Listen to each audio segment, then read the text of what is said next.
Hello, good morning and welcome to the Sport for Business Daily. We're joined this morning by one of our great Paralympic athletes. Patrick Monahan is a competitor in wheelchair sport and an ambassador for the new partnership between Chadwicks and the Irish Wheelchair Association. You're very welcome to Sport for Business, Patrick. Hi, Rob. Thanks for having me. It was great to be able to write about this new partnership because the IWA and through its sporting division have long been members of Sport for Business and do incredible work across the whole range of people with disabilities, but particularly in relation to sport is where I've seen it at close quarters.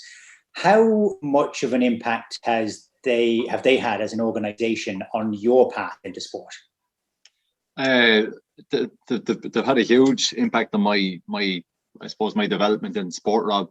Only for the Irish Wheelchair Association, I possibly wouldn't have got on my journey because it's a little bit different than like an able-bodied person buying a pair of runners. The chairs are quite expensive, so I was very lucky that I got one to trial. Like it wasn't a guarantee that I'd like the sport, so very grateful that IWA Sport gave me a chair to try and really set me on my journey. And only for them, as I said, giving me a chair, a little bit of encouragement with that. How to push the chair and that, like I'm forever grateful because I've often think about it and I probably wouldn't have gotten this journey without them. Yeah, speed was partly to do with where you had the accident in the first place.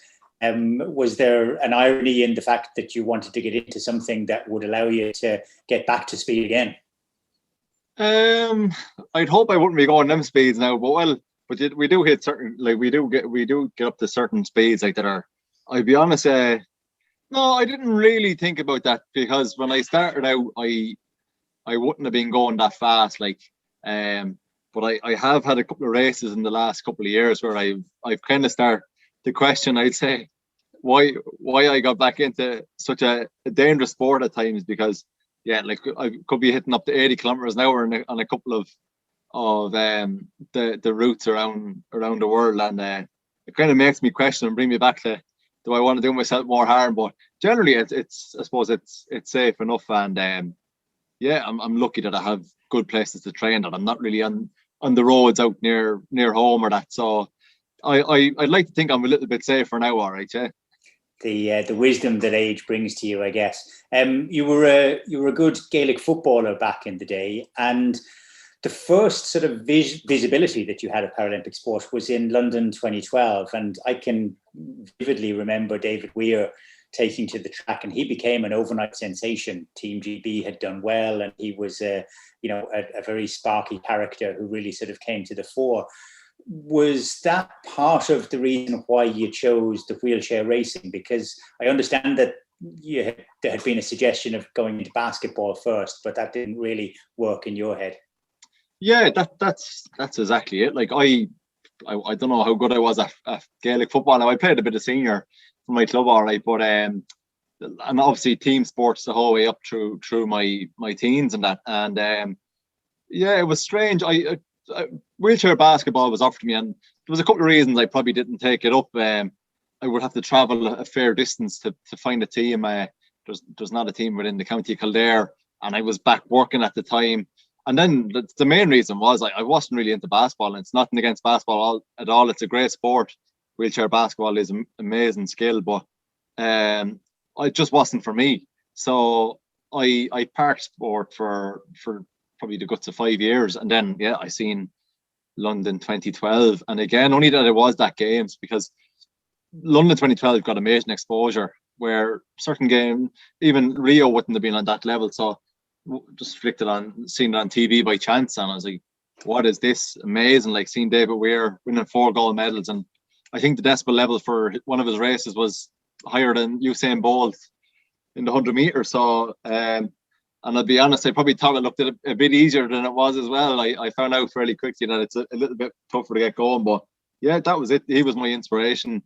I seen that. I'd no great kind of aspiration starting out. It was just a way of getting fit again, but that was it. I seen London 2012, and I knew then that was the sport that where it would bring me. I wasn't sure, but that was where I wanted to start kind of applying myself.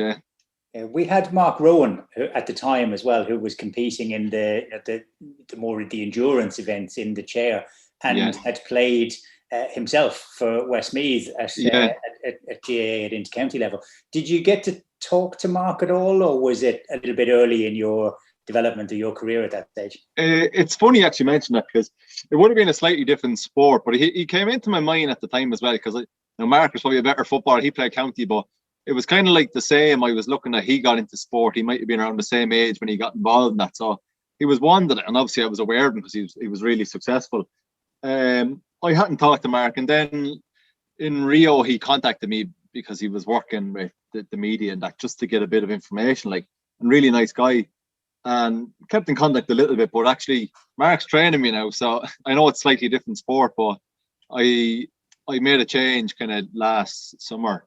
I'm eternally grateful to my GB coach from before. But yeah, just talking to Mark, and he put it out there, and I parted him, and then I came back to him with my tail between my legs and said I'm willing to take that offer up. So yeah, Mark is it's strange how things work. Mark's training me now, so, and things are going well. Yeah, that's great. There's a lot of trades then going back to that time.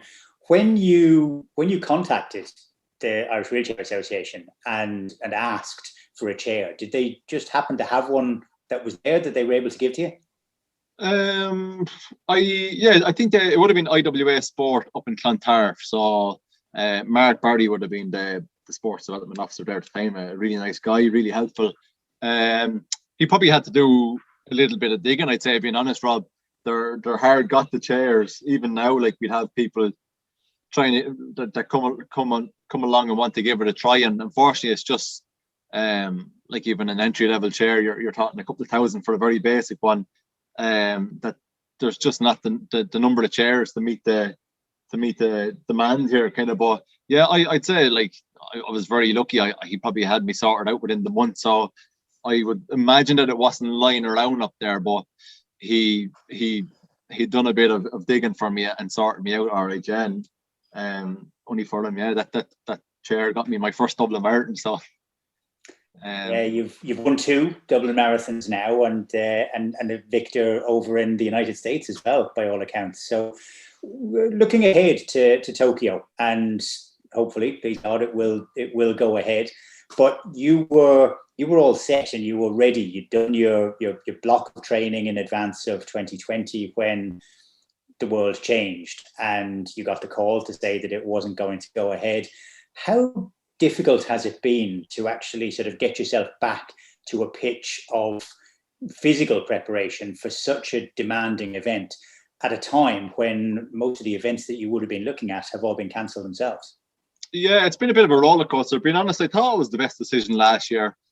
I didn't lose any motivation at all, because the weather was so good. Like, this time last year, I was probably nearly overtraining, and it was a nice distraction, because obviously, like, I will be technically like high risk, and like, obviously you have to be very cautious anyway. But I would have been a little bit, I would have been a little bit anxious about the whole COVID thing, kind of, even this time last year. So training was a really nice distraction for me, and that continued on. Like, I knew there would, like, I do the major marathons as well, but I kind of knew at that stage, even come October last year, although London didn't go ahead, but I made the decision not to go.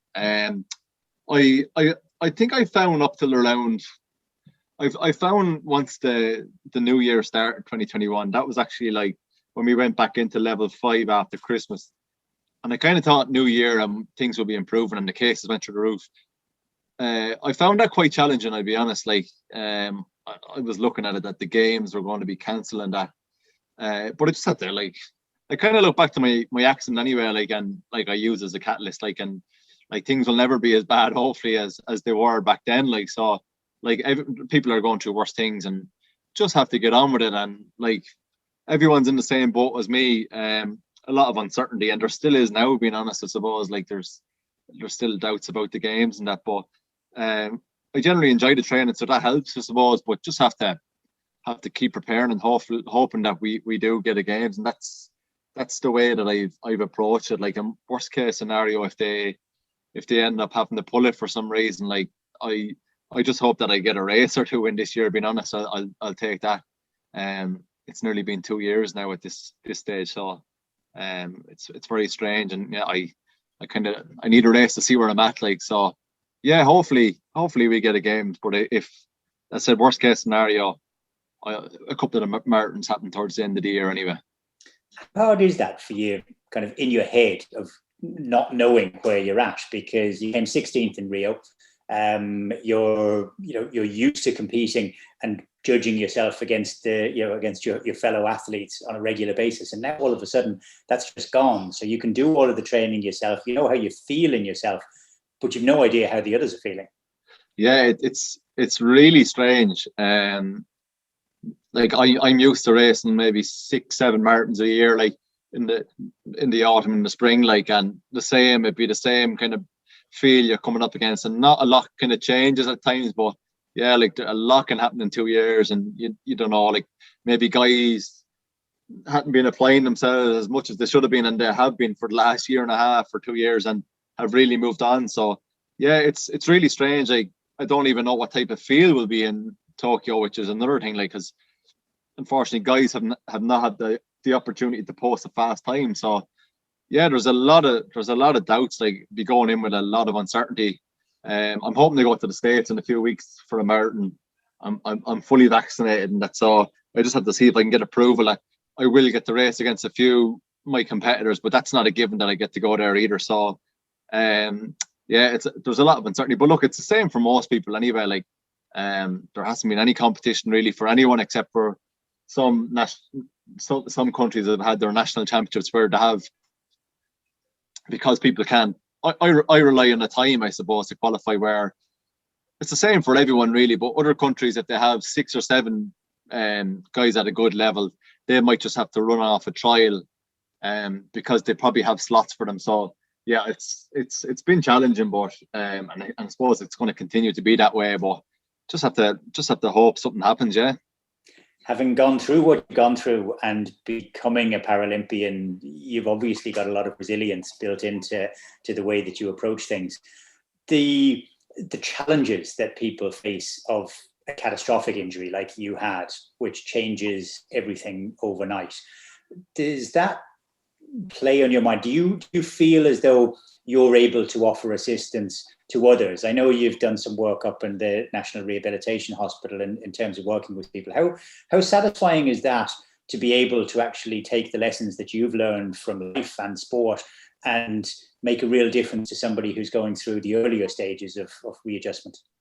Yeah, I think it's really important. And it doesn't even have to be sport. It's just really applying yourself in life. Like, I kind of look back at the first couple of years, and don't get me wrong, it was really tough at the start. Like, but the only way I kind of got myself like progressing again was I took myself out of my comfort zone. Like, so it doesn't even have to be with sport. It can be whether it's someone wants to go back and retrain, or going back to work, which is very challenging for a lot of people anyway after acquiring like such a devastating or life-changing injury. But most definitely, yeah, like I often look back at my few months up in the rehab after my accident in 2007, and one thing that kind of, and I've raised it with them as well, like there's no staff that's like there's no staff up there using a wheelchair or with a disability, like, well, a visual disability, like that's obvious to the eye, or I wouldn't have seen a lot of peer support or that type of thing. Like, so,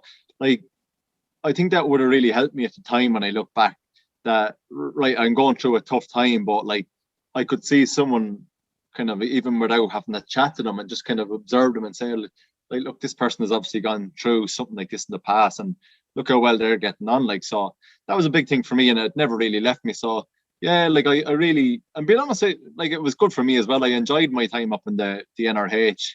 I enjoyed the conversations with people and come across some amazing people in that. But I'd like to think that, like, regardless of sport, a lot of them probably didn't even know I was involved in Paralympic sport. But I probably would have told them I travel and that, like, by myself and that, like, so just to show them that, look, these are, and a lot of them, being honest, were surprised that these were possibilities that were there for them. Like, and I probably would have been a little bit like that myself, but it's just kind of gaining confidence, like, one step at a time. And like, the more that I kind of stepped outside that comfort zone, the more I realized that I could do more, like. And yeah, like, I suppose even like a good example for me would be like, I went back working after my accident and I got on really well, but for the first 5 years I didn't travel. I never got in the plane, and that was because I suppose there was a lot of unknown there. I didn't really know how it would go, or I'd be embarrassed if like just like things went wrong or that, like. But like for me to compete, I have to go abroad, like. So that was a big challenge for me, and then it just became, it hasn't been normal for the last year and a half, but it became normal, like. And yeah, it's really helped me that way, like. That's the biggest thing I suppose I've taken from sport, is that like it's definitely helped me build my confidence outside of sport as well. Yeah, it's a it's a story that few people ever imagine how they would be able to cope once it happens to them. But having somebody like you that can actually paint a picture of a life beyond where you can do more is excellent. The partnership now between Irish Wheelchair Association and Chadwicks, particularly appropriate. You were on the road to being an apprentice plumber when you had your accident. What difference can Chadwicks make now in terms of what contribution they can make into the world?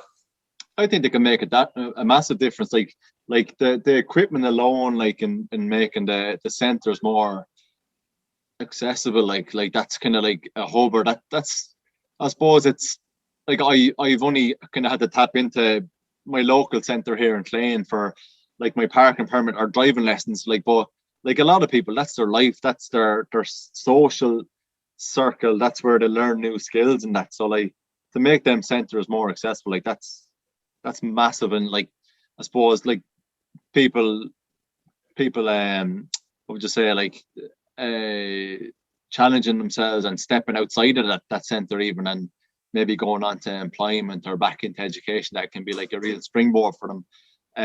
But also I suppose the fundraising side of things as well, like. And you look at the transport, like the independent living, which is again massive. Like you think of, without that funding, like where people would be. But I think it's just an awareness as well.